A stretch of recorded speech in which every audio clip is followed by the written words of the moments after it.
What is calculus 3? What do we learn in multivariable calculus?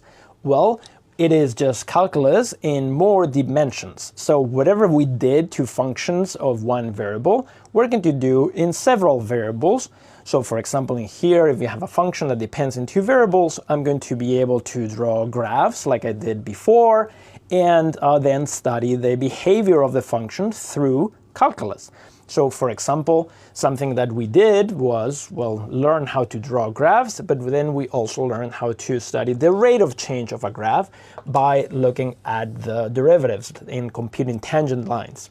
We can do that too here. If I have a point on my graph, then I can figure out what is the rate of change in different directions, in the x direction, in the y direction, in other directions, and I can also compute those tangent lines, but also the tangent plane.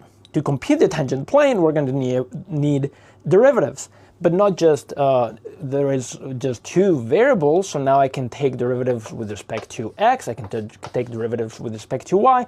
Those are what we call partial derivatives. So we learn how to take derivatives in different directions to be able to compute tangent planes. Now, knowing how to take derivatives also helped us in one variable to compute, say, local maxima of graphs.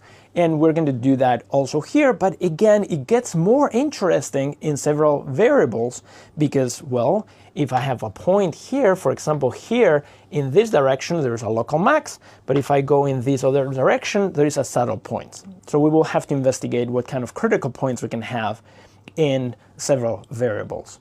And we also spend a lot of time in calculus trying to compute areas. So if you have an interval AB, then we computed the area under the graph and above this interval, and that is given by an integral.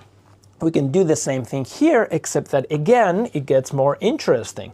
I can draw the equivalent of an interval would be a rectangle.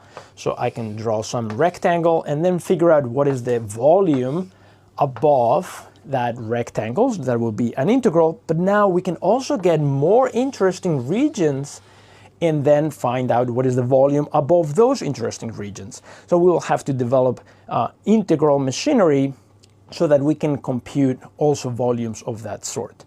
Last, what we're going to do is parameterize curves on surfaces. Some paths we're interested in the, for example, the length of a path like that. So we're going to learn how to parameterize a path on a surface and then how to compute the length of such a path.